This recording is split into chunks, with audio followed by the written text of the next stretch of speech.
Hi guys, welcome to my channel. আজকে ব্লগটা শুরু করছি রান্না দিয়ে। সকালবেলা মেয়ের বার্থডেতে রান্না করছিলাম, তারপরে চলে আসলাম কেক কাটিংয়ের সময়। আমার মেয়ের বার্থডে হয়েছিল যেহেতু ছোটোখাটোভাবে, তাই সবাই চলে এসেছিলো তাই কেক কাটিংটা করে সবাইকে খাওয়া দাওয়ার ব্যবস্থা ছিল ছোটোখাটোভাবে, সেইগুলোও করতে হয়েছিল। নিজের হাতেই সব কিছু সামলেছি, আর বাবা কতটা কিছুটা হেল্প করেছে। মেয়ের বাইনাতে আবদারে এই ছোট্টভাবে একটা বার্থডে পার্টি অ্যারেঞ্জমেন্ট করা। পার্টিতে সবাই নিজেদের বাড়ির লোকই ইনভাইটেড ছিল।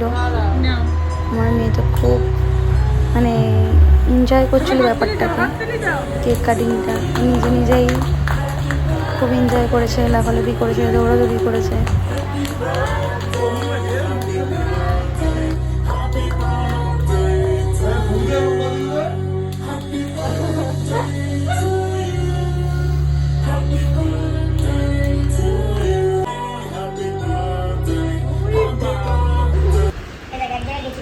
এবার রাত্রে অবশেষে সবাই যে যার বাড়ি যাওয়ার পালা, তার আগে এই ভিডিওটা করে